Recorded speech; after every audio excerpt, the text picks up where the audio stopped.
Hai Sobat Ensiklo, saya Yudi, kontributor di ensiklo.com. Pada video ini, saya ingin berbagi kepada teman-teman semua tentang pengalaman kami, tim Ensiklo, yang mencoba membangun satu sistem pertanian, peternakan, dan perikanan yang saling terhubung atau terintegrasi di pekarangan yang kami miliki di depan basecamp Ensiklo. Nah, kami mencoba memanfaatkan lahan yang kami miliki dengan sebaik mungkin untuk mendapatkan nilai manfaat yang lebih. Dan kami juga memanfaatkan bahan-bahan yang ada di sekitar lingkungan kita, bahkan yang setiap hari kita produksi. Misalkan seperti sampah rumah tangga, yang biasanya itu menjadi masalah, itu kita coba untuk memanfaatkannya semaksimal mungkin, sebaik mungkin, untuk menjadi pupuk yang kami gunakan di lingkungan kami. Kemudian kami juga di sini punya peternakan kecil-kecilan lah, bisa disebut seperti itu. Kami punya kandang kelinci. Di sini kami memelihara kelinci jenis Flemish Giant. Selain kandang kelinci, kami juga punya kolam perikanan yang kami mencoba mengembangkan di sini budidaya ikan gurameh dan juga sidat, walaupun jumlahnya belum banyak, tapi ini setidaknya bisa ikut melengkapi siklus yang ada di pekarangan kami. Nah, masing-masing baik dari pertanian, kemudian perikanan dan peternakan ini memiliki keterkaitan atau keterhubungan yang saling menguntungkan. Nanti saya akan cerita bagaimana kami mencoba membangun siklus yang saling terhubung ini, bagaimana kita memanfaatkan bahan-bahan yang sebetulnya ada di lingkungan kita, di rumah kita, kemudian juga bahkan sebagian adalah limbah, seperti sampah rumah tangga. Bagaimana kita mengambil nilai manfaatnya dengan mengolahnya, kemudian menjadikannya sebagai daya dukung dari proses produksi, baik di pertanian maupun perikanan dan peternakan yang kita lakukan di pekarangan kami. Saya akan mulai menunjukkan kepada teman-teman semua tentang siklus yang ada di pekarangan kami ini, dimulai dari pengolahan sampah rumah tangga. Nah, di sini, di dalam box ini adalah tempat kami memproses sampah rumah tangga yang kami olah untuk dijadikan menjadi pupuk. Kami memanfaatkan larva lalat BASF atau yang lebih dikenal dengan sebutan maggot. Nah, saya akan tunjukkan kepada teman-teman.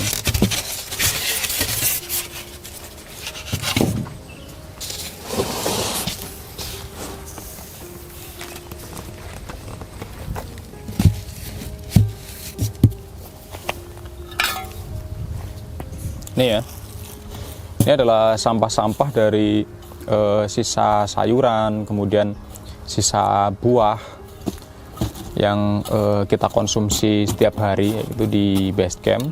Proses pembuatan pupuk dengan bantuan maggot ini prosesnya lebih cepat daripada proses pembuatan kompos pada umumnya yang biasanya memakan waktu lebih dari 30 hari.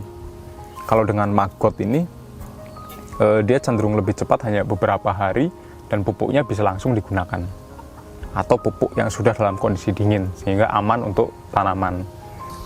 Teman-teman bisa lihat di video kami sebelumnya, video yang berjudul tentang rahasia mempercepat pertumbuhan anggur, bagaimana kami mengaplikasikan pupuk yang berasal dari penguraian dengan maggot ini terhadap pohon anggur yang dia memiliki pertumbuhan yang cukup cepat. Di pekarangan kami juga memiliki, kalau teman-teman lihat ini di belakang kami ada kandang kelinci. Kami memelihara kelinci untuk jenis Flemish Giant, dan dari kandang kelinci ini kami mendapatkan kotoran kelinci yang kami tampung, seperti teman-teman bisa lihat di depan kami di ember ini. Ini adalah kotoran kelinci yang kami tampung, yang juga dalam proses produksinya untuk menjadi pupuk. Ini juga penguraiannya dibantu dengan maggot. Jadi selain sampah rumah tangga, sampah-sampah organik rumah tangga yang tadi sudah saya ceritakan, kotoran kelinci ini juga dicampurkan untuk diuraikan bersama menjadi pupuk. Selain kotoran kelinci dalam bentuk padat, kami juga mendapatkan urin kelinci yang kami manfaatkan untuk bahan pembuatan pupuk organik cair POC. Nah, pupuk organik cair dari urin kelinci ini juga memiliki manfaat yang sangat baik dia terhadap pertumbuhan dan perkembangan tanaman. Ini kami juga mengaplikasikan terhadap beberapa pohon yang kami tanam di sini. Selain tanaman bumbu-bumbuan, kemudian tanaman buah seperti tanaman anggur, tanaman mangga, dan lainnya.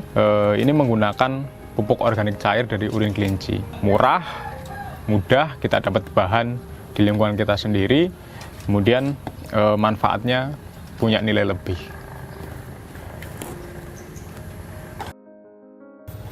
Pupuk yang dihasilkan dari proses penguraian dengan maggot, baik dari yang berasal dari sampah rumah tangga maupun yang berasal dari kotoran kelinci, salah satunya kami aplikasikan untuk perawatan pada tanaman anggur. Jadi kami menanam beberapa varietas tanaman anggur di depan base camp. Kemudian ini seperti teman-teman lihat, tanaman anggur yang ada di samping saya ini umurnya kurang dari 2 bulan, tapi untuk proses pertumbuhan batang kemudian percabangannya ini bisa dibilang cukup baik. Tanaman ini tumbuh dengan subur dan ini hanya tinggal nanti kita untuk proses selanjutnya, salah satunya adalah pada pembentukan batang. Ini salah satu pohon anggur yang kami siapkan dengan metode pembuahan nanti dengan sistem single cordon. Lihat, ini cukup baik ya percabangannya, batangnya dia sudah kurang dari 2 bulan, ukurannya sudah lebih dari sebesar pensil. Kemudian batangnya juga kalau di bagian bawah ini sebagian udah menua. Ini salah satu treatmentnya itu dengan pupuk organik yang berasal dari kotoran kelinci yang diuraikan dengan maggot, kemudian juga menggunakan pupuk organik cair yang berasal dari urin kelinci. Sebagai salah satu daya dukung terhadap siklus pertanian yang kami bangun di pekarangan kami juga di sini membudidayakan lebah madu.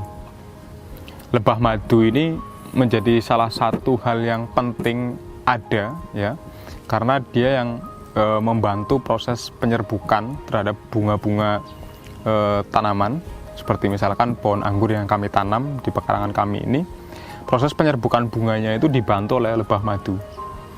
Selain juga lebah madu itu sendiri dia memproduksi madu yang juga bisa kita ambil nilai manfaatnya. Nah, saya akan tunjukkan kepada teman-teman di dalam kotak ini ada satu koloni lebah madu. Ini baru kita mulai dengan satu koloni, ke depan kita akan lebih memperbanyak lagi. Di dalam kotak ini ada satu koloni lebah madu. Saya akan tunjukkan kepada teman-teman semua.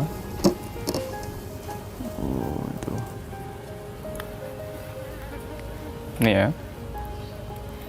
Ini sebetulnya belum cukup lama berada di pekarangan kami. Kemudian kami mencoba membuat kotak penampungnya, dan produksi madunya juga sudah mulai banyak, cuma memang kita belum bisa memanennya. Kita bisa lihat ini produksi madunya. Nah, lebah-lebah madu inilah yang membantu untuk proses penyerbukan terhadap bunga-bunga tanaman, yang kemudian juga akan memaksimalkan proses produksi buah. Jadi misal seperti kami menanam beberapa varietas pohon anggur di sini, dan kami membutuhkan keberadaan lebah madu ini untuk memaksimalkan pada proses penyerbukan bunga dari pohon anggur itu untuk memaksimalkan produksi buahnya.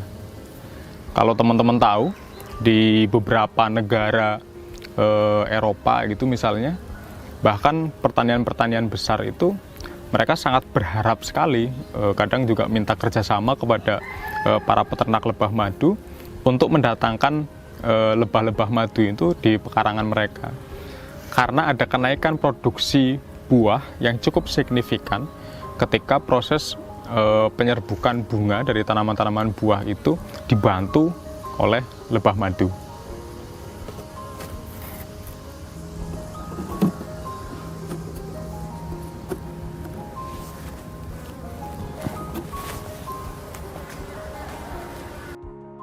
Selain menanam tanaman buah seperti pohon anggur, di depan base camp kami juga menanam beragam jenis sayuran yang kami budidayakan menggunakan metode aquaponik.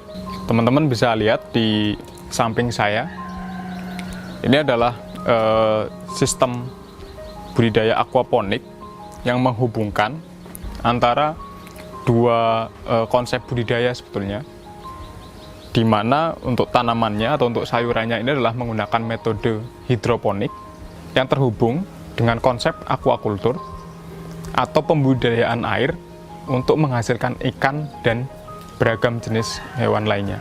Kelebihan dari sistem aquaponik selain bisa diterapkan di lahan terbatas adalah tidak diperlukannya pemberian pupuk terhadap tanaman.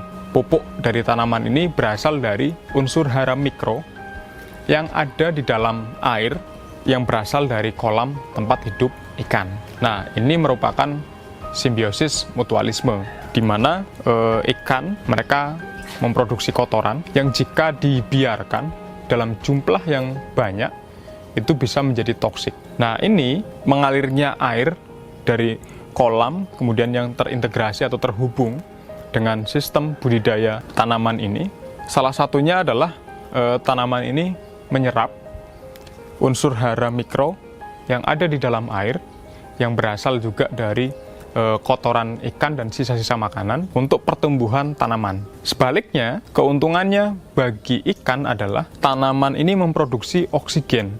Nah, oksigen yang diproduksi oleh tanaman ini kemudian terbawa oleh aliran air yang kembali lagi ke dalam kolam, sehingga ikan yang hidup di dalam kolam menjadi lebih sehat dan pertumbuhannya lebih maksimal.